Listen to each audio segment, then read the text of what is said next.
Environmental impact reporting this evening focuses on so-called forever chemicals. They're linked to cancer and have badly polluted wells in Frederick County, Maryland, forcing some schools to bring in drinking water from elsewhere.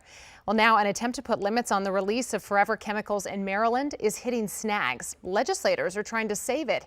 Here's environmental impact reporter Scott Broom to explain.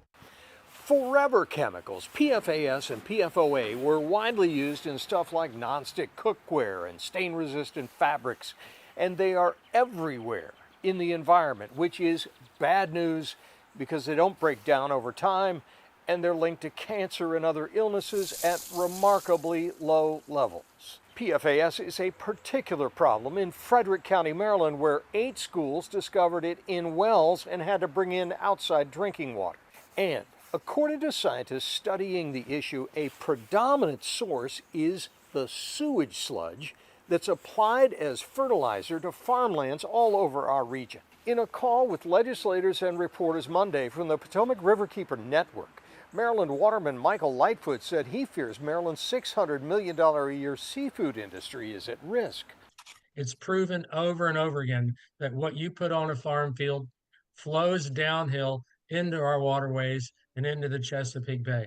Now, a bill in Maryland's legislature aims to put limits on how much PFAS can be in sewage sludge leaving treatment plants.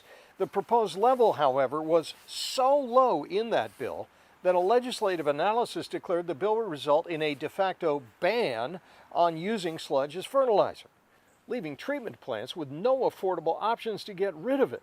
Chris Piot is the director of resource recovery for the Blue Plains treatment plant in D.C. He testified against the bill. And a farm field in Maryland receives as much PFAS from annual rainfall as from applying our biosolids on it for corn growth. So it's very, very low levels. So that bill appeared headed for failure, but sponsors like Senator Sarah Love of Montgomery County are trying to save it with amendments to allow more PFAS in sewage sludge while giving the Maryland Department of Environment until 2028 to adopt more regulation. MDE has already suspended new permits to spread PFAS-contaminated sludge on farmland. The bill gets another look during a session at the State House in Maryland tomorrow. Scott Broom, WUSA 9.